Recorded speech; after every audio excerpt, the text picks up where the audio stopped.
first words I spoke in the original phonograph. A little piece of practical poetry. Mary had a little lamb, its fleece was white as snow, and everywhere that Mary went, the lamb was sure to go. Hello, everybody, and welcome back to A Better Life, The Collectors. I thank you all for such a warm reception. The last few episodes had gotten in between our first talk with Jack Stanley and also the tour I got from Brett of his unbelievable collection and shop. Yeah, that was Jack is back with us today. He's part of this multi-part conversation we're having regarding phonographs. And today, welcome, Jack. Well, thank you. Nice to be here. Nice to have you back. And we look forward to a lot of these talks. I know you're busy, but we'll always have time, I hope. Yeah, do my best. Yeah. We got a very warm reception from your first conversation. I actually posted it on the Antique Society. Oh, really? A lot of people clicked on that as well, and hundreds of audio listeners and video listeners, and there were hundreds and hundreds of people from all over. So I appreciate your time and I appreciate your expertise. So I'll leave it up to you where you want to start today. Well, as we had discussed, I thought it would be a lot of fun to instead of looking at the phonographs in general, let's talk about how the people reacted to them. It's a fascinating thing. What was the public's reception? What's the social history? If you think about it with the phonograph, and how did it affect us? You've got to look at it this way, first off, and with anyone alive today, we cannot imagine our world without sound recording. It's as natural to us today as breathing, if you think about it. We don't think about it. It's there. You go into a mall, you go into a store, you go into this, that, and everything else is sound recording. True. But how it started was really rather shocking, as we talked about in our last thing, that Edison, of course, understands theater, and he introduced the tinfoil phonograph in the offices of Scientific American, got everybody excited. So many people poured into that office, by the way, they were afraid the floor was going to give out. And as soon as that happened and everyone started to write about it, the public started to react. And they reacted in various ways. I mean, first off, they said, it's impossible. And professors at various universities said, recording sounds impossible. It's of the ether. It's of the air. It's not tangible. And they understood physics. The problem was that Edison didn't. And of course, Edison just did what he did by observation. And of course, once it was proven that he could record it, people didn't believe it really worked. They thought there might be a ventriloquist, there might be someone behind a curtain. And of all things, the one thing that was mentioned quite often was it's an American machine. Therefore, it only understands English. And so what would happen, many people would come in and challenge the phonograph and speak to it in Latin, or speak to it in German, or just do some silly stuff that only they were able to do. Bishop Vincent and Miller from Chautauqua came to visit Edison to prove him a fraud. And Bishop Vincent was very famous for his rapid patter biblical verse. And so they came and they said, we do not believe you to be real, Mr. Edison, with the phonograph. We believe you a fraud. Demonstrate it to us. And he said, no. Why don't you record on it? And they had Bishop Vincent do his rapid fire biblical recitation. And all the begots were in the right order. Everything was all set. And they walked away with their tail between their legs. They had been totally gobsmacked, you might say, by what Edison had just done. Once again, theater. He understood it. And these folks were totally destroyed in their mission. Interesting thing that Miller, of course, was the father of his second wife, Mina Miller. And, 10 years after this, Edison would marry her. Kind of an interesting thing. And he tried to prove Edison a fraud. And of course, everyone around the world was trying to figure it out. People would talk to it in different languages and it would talk back. They couldn't figure that out at all. It didn't make any sense. And the whole world, as we know, was talking about it. But within a year, the bubble burst because there wasn't much to do with the phonograph. You could make a recording on foil, and then what do you do with it? And so it kind of went into a hiatus, you might say. That by 1880, the tinfoil phonograph was pretty much dead. Well, not even Edison knew what to do with it, right? Oh, you do. But you also got to remember, Also, you got to remember that at this point, he's very immersed in incandescent lighting. And so the phonograph has been put on the shelf and he could care less about it at this point.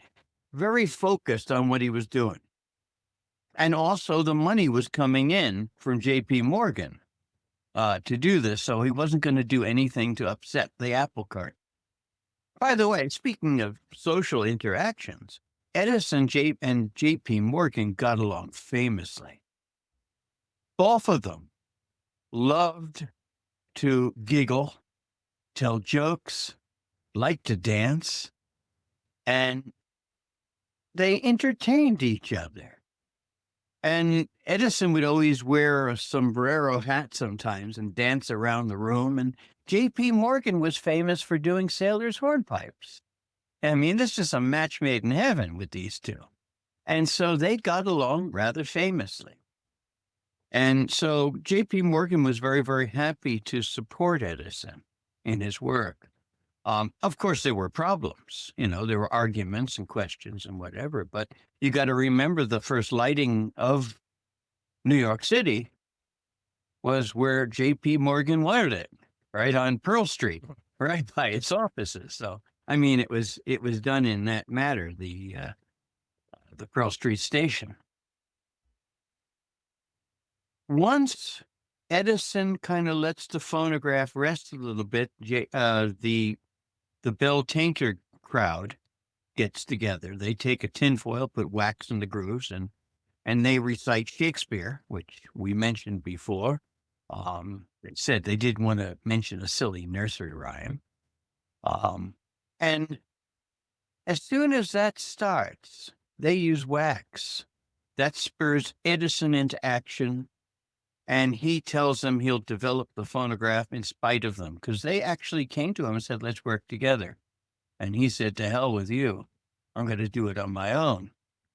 And so war was declared between the Bell Tainter group and the Edison group. And of course, Edison develops his machine and uses some theater as well. I mean, you see the photograph of Edison looking totally exhausted right by the phonograph after working it on for 3 days straight.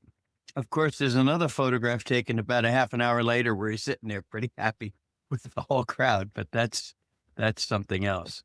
And so once the phonograph becomes part of our existence, and it's interesting to note that it all started by the Columbia phonograph division of Edison's company. They started issuing musical cylinders instead of business because they had the National Phonograph Company thing that they were doing. I don't think it was called National Phonograph. I can't think of the name of it right now. Someone will correct me when they're watching this. But with Jesse Lippincott, Edison and Jesse Lippincott got together and created a whole series of districts to do business machines. And the one district that was a little bit of a renegade was the Washington, D.C. District of Columbia district. And that was headed by Edward Easton. And they were renegades, and they started putting out musical cylinders. And eventually, that is the group that broke from the Edison group and formed the Columbia Phonograph Company. And eventually, they merged with Bell and Tinker, which had created the Graphophone Company. And collectively, they became the Columbia Graphophone. And of course, at that point, once we start having musical cylinders, it becomes something that's used in the home. And people would hear music. It wouldn't sound that good. In fact, I remember talking to people when I was young and starting this that were around in the 1890s. And they would talk about how their parents would react to the phonograph. And what they would often say, they would say, it sounds better in the next room. It took on the room resonance, perhaps, and it didn't sound so tinny and kind of nasty. But that's a comment that was made by someone in the 1890s on the early phonograph. And so you had music starting and all kinds of stuff like that. And that started a whole new genre where people would collect recordings of perhaps popular, operatic, classical, spoken word, and they would start to put these in the house and display them, sort of almost like fancy books. You had your phonograph, which is an extremely expensive expense in those days. And you had your cylinders, and eventually you had the Berliner disc. And all of these devices started to become a feature within the home. And it would influence how the home worked and how people understood music. You know, you got to think about it. Years ago, a home entertainment system was your mother at a piano. I mean, that was about it. And so all of a sudden, you could listen to music from an opera or listening to something from a classical waltz or hear the spoken word of something from a Broadway show. I mean, Well, because at that time, only affluent people could afford to go to Broadway shows or could yeah, go to the opera. yeah, Common man, especially in rural areas, never had heard an opera. yeah, that's true. Yeah. Only with a traveling show. And a lot of time you didn't get that kind of quality. You had to go to a vaudeville house in those days. And you would see the 8 shows, and they usually had one person doing classical, and they usually weren't of the highest order. And you didn't get to hear the quality singers. And to be honest, on the phonograph, you didn't get to that point either in many respects. It wasn't until the 20th century, and with the gramophone and typewriter were the really strong advocates of recording operatic and classical voices ahead of just about everybody else. In the United States, we were doing band music, coon songs, and of the like. It was very light fare, and occasionally some classical music. But G&T, which incidentally introduced that image of Nipper looking into the gramophone, which was taken from an Edison Bell cylinder machine initially. That eventually became a copyrighted image for the Victor Company. Interesting thing how that came about is that Berliner copyrighted that image while he was still in business in the United States. And of course, once he joined Eldridge Johnson and creating the Victor Talking Machine Company on October 3rd, 1901, that image was made part of Victor, and it became the most well-known image in the world, for many years until well into the 20th century. Nipper looking into the gramophone was probably one of the 10 most well-known um, advertising images known, with Coca-Cola and stuff like that. So, just to mention the fact with social history, of course, is all of these various things and all of these expensive recordings, as it was said by people back then, that they have in a way replaced Dickens and Thoreau and many other great writers on the shelf. There would be the books of the Red Seal records that cost a small fortune. You could buy a Caruso recording, but it was going to set you back $3. That's a hell of a lot of money back in, the first decade of the 20th century, when the average salary was about $5 a week. And it also led to some social humor, too. When the first Lucia sextet was recorded in 1908, I believe, its English translation was, "What restrains me?" And the answer was $7. And that was the price of the record. It was a $7 record of Lucia sextet. What restrains me? $7. And that was a standing joke for a long, long time, right from the Victor catalog. Victor had a very interesting philosophy when it came to recordings.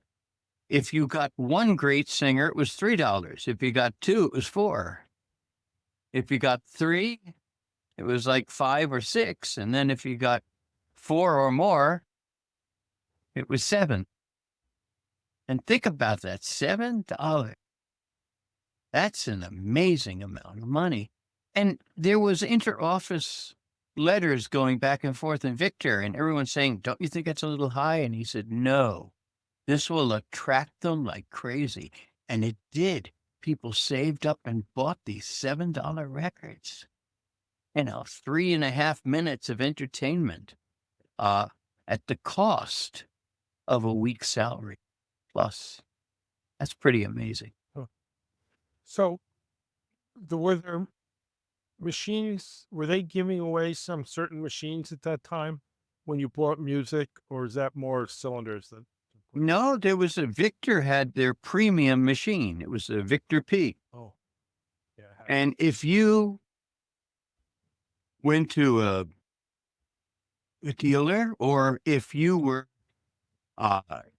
spending a lot of money in one thing or another, a company could present you with a machine, or Victor could present you with a machine, or a dealer could present you with a machine.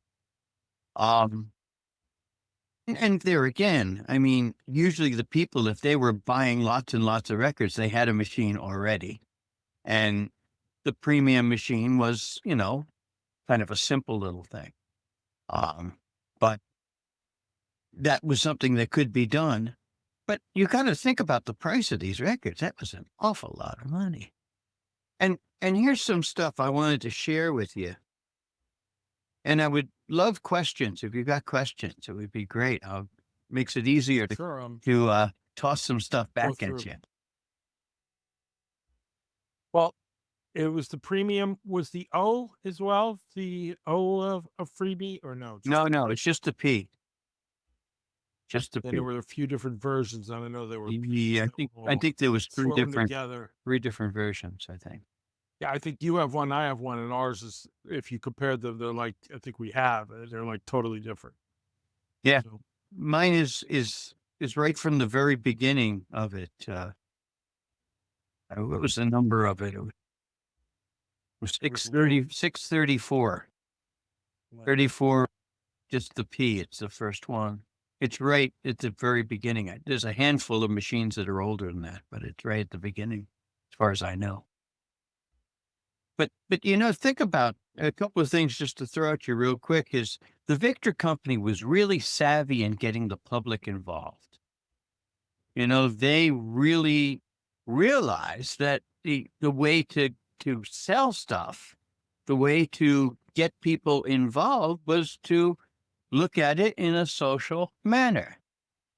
And they started doing things like creating the Victor Book of the Opera and what we hear in various types of music and this type of music and educational programs. All of these things to get people involved in recording. This is one of the more unusual ones that you don't see very often. This one here. Move it a little bit the other way. The Move it the other center- way. Okay, in the center a little bit. Just move. There you go. This is the Trolla in correlation with English and American literature. That's really quite a stretch. But this is examples of the stuff that they did. This is one of the more unusual sides of it. Because they had to challenge all the battles that were going against the recording industry. Perhaps one of the loudest critics was John Philip Sousa. Interestingly enough, he goes back with that term "can music." And then something absolutely devastating happened. Jazz started coming out on records, which he hated. And he would, Sure you did. oh, God, did he hate it. And he wrote articles for magazines where he was talking about those moaning saxophones and people dancing and swaying in dangerous ways. And a woman going to a dance wearing a corset is called Old Ironsides and stuff like that. Random, I have a random. cylinder. It was that even before when they were calling it jazz, they were calling it jazz. Yes, J-A-S. JASS. There was a It's term for with- jazz, by the way. There was. Yeah, it was used by a lot of musicians years ago as kind of a catchphrase of "gonna have some fun tonight, gonna get jazzed." And polite society got a little upset about that. Soon became jazz, but yeah, it started out with jazz, and there was different spellings of it: JAS, JASS, and JAZZ, whichever area you were from. And of course that had a profound effect. And Sousa used to commiserate with Thomas Edison, and they could both sit there and fume over the whole world of jazz surrounding. That must have been fascinating conversations, because Edison was not an ardent fan of jazz either. But he understood that to be successful in the biz, as he liked to call it, you had to let some of that music come in. And so he started listening to it. And it's hilarious to read his comments because he says, "Wow, this has got bass. This has got snap. This is good." And you hear another one. He said, "This has too much bass. I put the record on and it started dancing across the floor and took off." Or another time he listened to it and said, "This is great stuff. Flappers will like this." And perhaps my favorite comment by Thomas Edison listening to a song, he said, "How do you dance to this?" And one has this image of Edison in his bunny slippers and listening to the music, trying to figure out how to kind of dance to this music, because he liked dancing, as we know. And so I can kind of imagine that stuff. It was fascinating when I was reading through some of that stuff. And he said, the saxophone was never made for jazz. He was an expert on the issue, of course, as we know. And of course, the public decided what was popular, what was good. Social response. And the phonograph would, as time would go on, inspire, influence, change and totally color life, because life would be changed by what was recorded. And people could change how life was by recording certain types of music, certain types of singers. It totally changed the fabric of the world. It's really quite profound, what happened with sound recording, how it basically was invented and was basically a toy, but eventually it became something that could convey ideas, images, thought, and of course, most importantly, entertainment. And that would, sorry, go ahead. Go ahead. Well, you had this time period. You think about the time period when you're beginning of the 1900s, that this jazz is coming in, New Orleans kind of music, and it's a little different. And of course, New Orleans predominantly French, but I mean, even the states still set up differently than all the other states. The other ones are almost like a common law district, and Louisiana tends to be more French, which is more of a codification system. And at that time, you have this great migration, right? You have Jim Crow laws through Jim Crow laws that get substantiated by a case in the United States Supreme Court called Plessy versus Ferguson, which is Yes. separate but equal. It becomes the law of the land, right? So now Supreme Court says, you do have to sit in the back of the bus. So everybody starts migrating north, right? Where these things is. And with them comes jazz to Chicago. With them comes jazz to New York. And now it spreads. Affluent people are now seeing, affluent people that happen to be white are now seeing these clubs and going to these clubs that they never have been before. That's true. It's interesting to note with that early jazz that the African American community is more or less left out of the recording industry. Like the original Dixieland Jazz Band is basically New Orleans jazz, but they're all white musicians copying what they heard by a lot of the African American community. However, soon you have W.C. Handy starts recording, and Noble and Sissel. I got to talk to U.B. Blake, and Noble, Sissel, and U.B. Blake started in the teens, and I got to talk to U.B. Blake in the early 1980s, and he was fascinating to talk to. Talk to him on the phone, and the interesting thing was he mentioned that much of his work in his early days was playing piano in houses of ill repute, as he put it. And of course, they did that a lot of music and that whole Broadway show, which I can't think of the name of right off the top of my head. But it was Noble and Blake, or Sissel and Blake, excuse me. And they did their first Broadway show, which became a big, big, big hit. And of course, U.B. Blake, of course, would live until 1983. And he actually, he and Sissel made a recording for Edison. And the other thing that's kind of interesting about that is that the African American community would start to become a part of the industry. You had race records with some, but also what is very interesting, you had a lot of small independent labels, Black Swan and things like that, that would record a lot of these great, great jazz performances, and a lot of the torch singers of the 20, a lot of them in Chicago.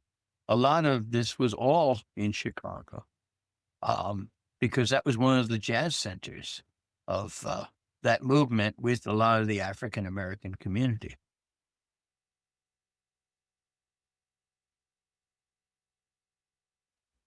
It's funny, it's so similar to what happened with rock and roll. Sure, It sure. all came from the South and it all came up, and there were these Cadillac records and, Sun Records, which is in the South, but Cadillac, I believe, was in Chicago.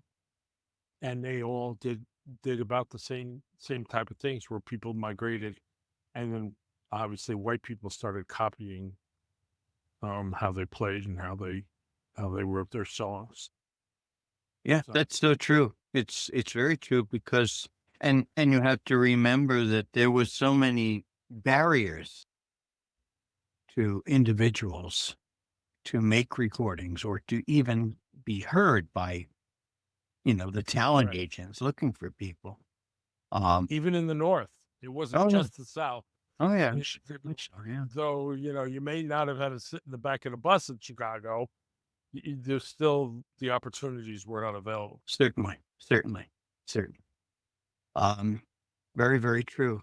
Another thing that was kind of interesting as well is the Edison company tried a lot of things to garner an understanding with the public and to share the phonograph to try find ways of selling things. And Edison came up with an idea. And it was in his notebooks.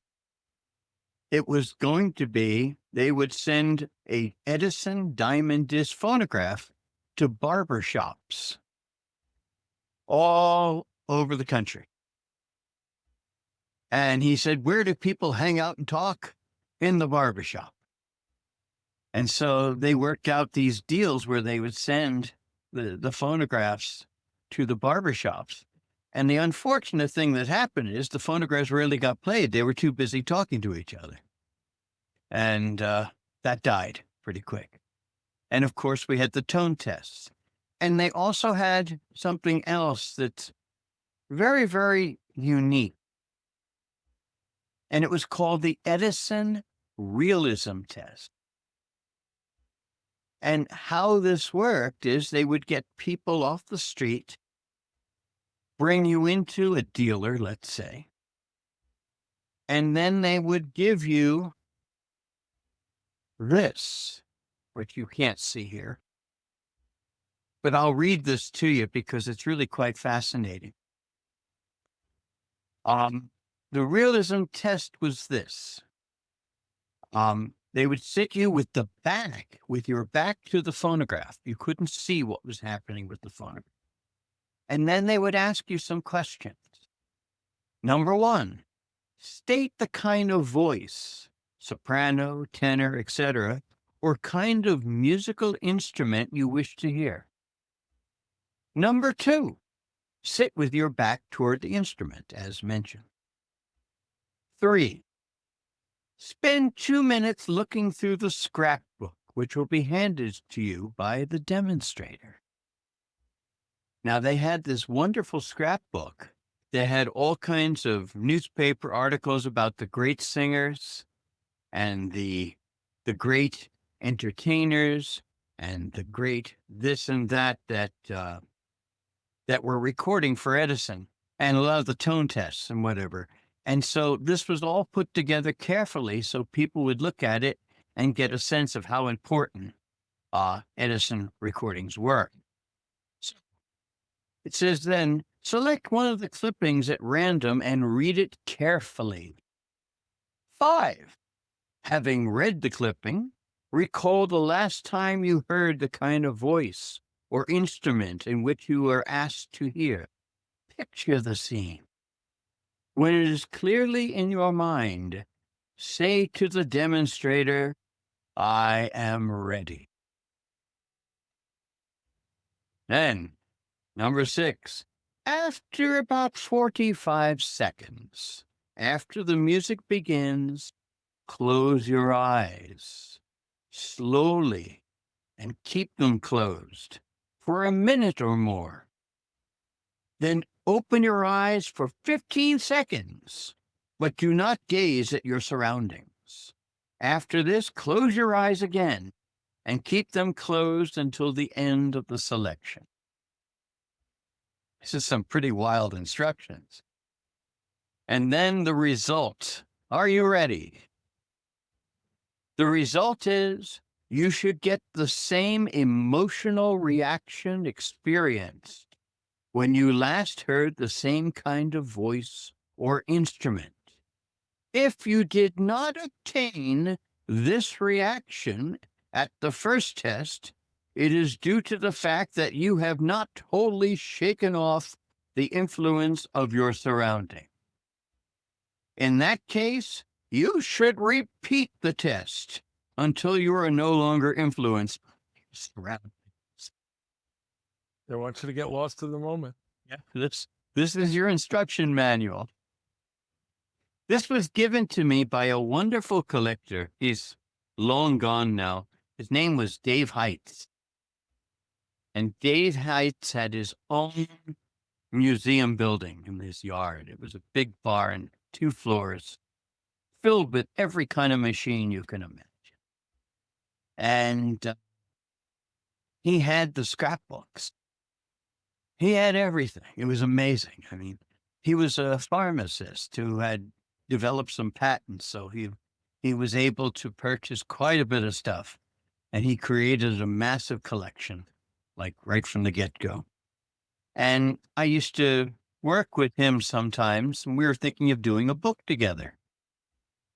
And so I would go up there and we'd just sit down and start going through stuff.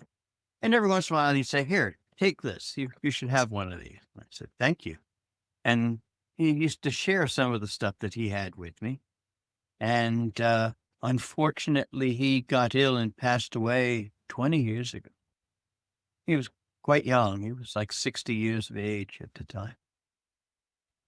So bad. Yeah, unfortunately. There's so much in. I said this to someone the other day. There's so much of this hobby is the oral tradition. As many as, even though there's books and things, it's really from one collector or one observer to the next. Sure. So much of it that hasn't been deposited down. Oh, And so much of it, we're not sure if it's what is true and what's. that's the unfortunate problem with a lot of history, really, if you think about it. History is relative sometimes. But you know something, there is some of this stuff like this. This is something that's not really talked about much at all. And it's a fascinating chapter in sound recording. I mean, the Edison realism test.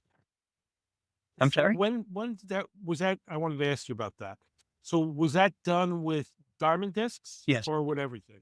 Diamond discs. Diamond discs. The cylinder never was used in that kind of fashion for several reasons. First off, Edison was not really that involved with the cylinder.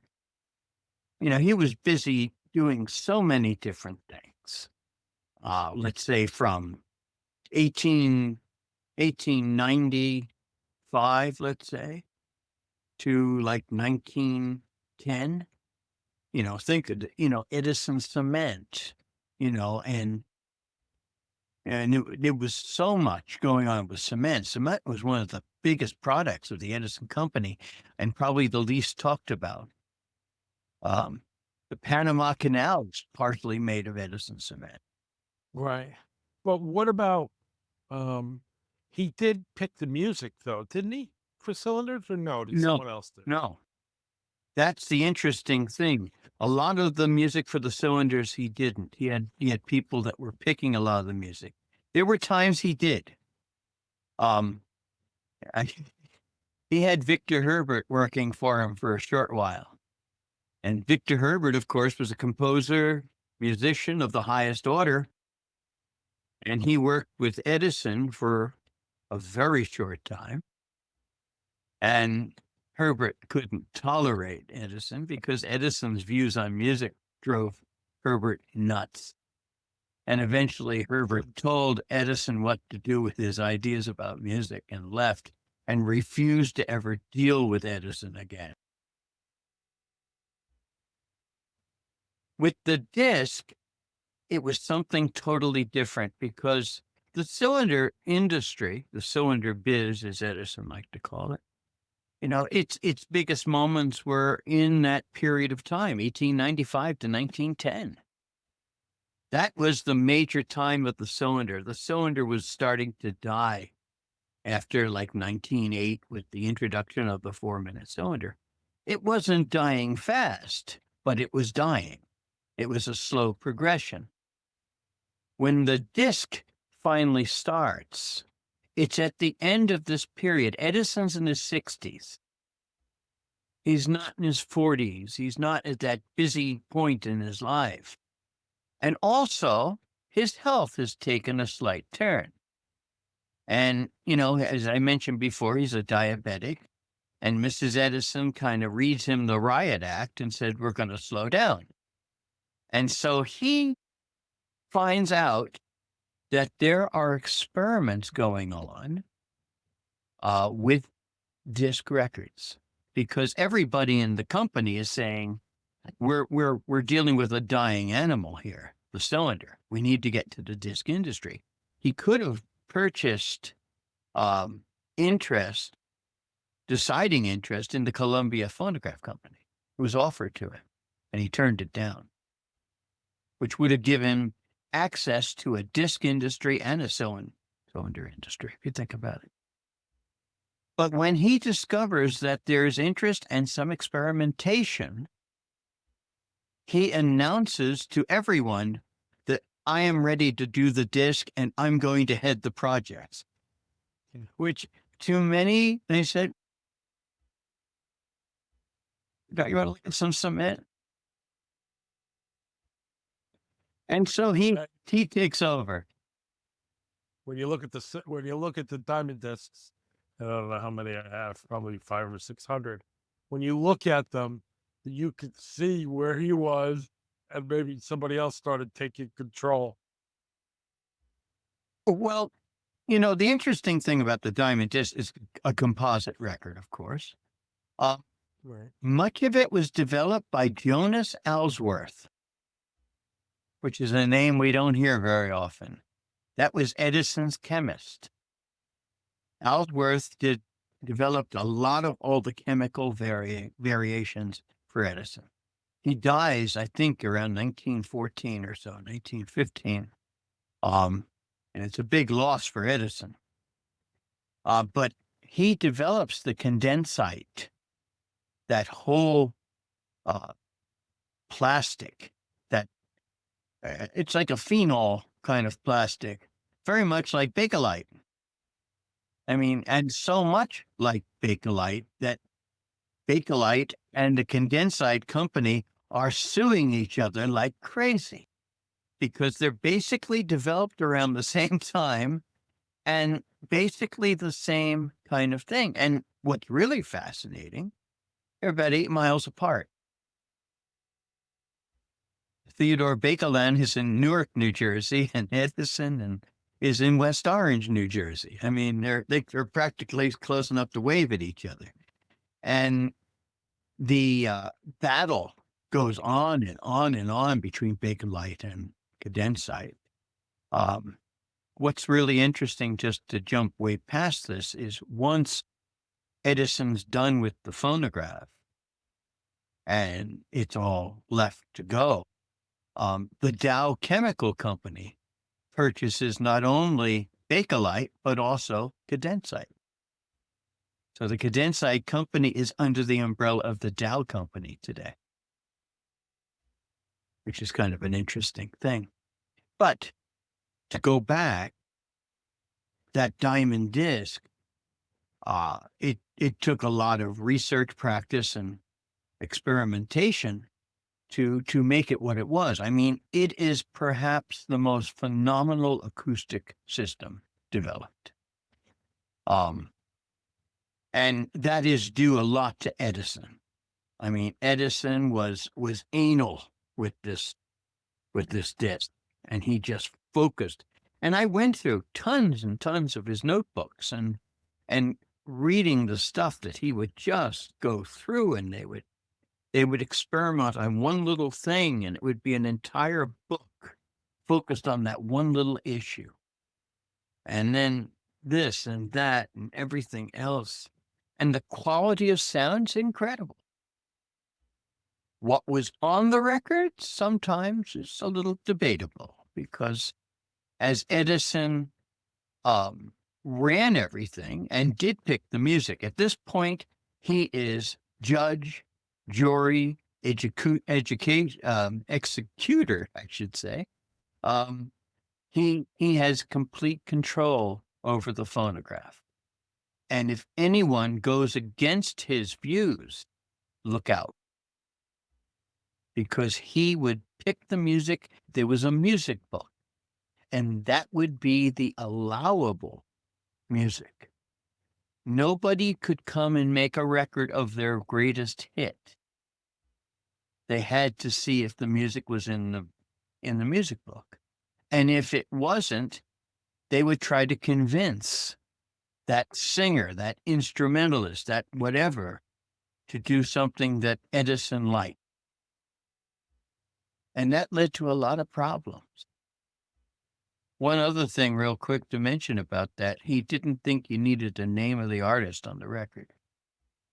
Now, if you want to talk about understanding the star system, which Edison did for himself, he should have known that you need the name of the artist. I mean, if you're going to sell a recording by a famous singer, put their name on it. You know, you don't want to see tenor with orchestra, bass with orchestra, violinist, string quartet. Well, who are they?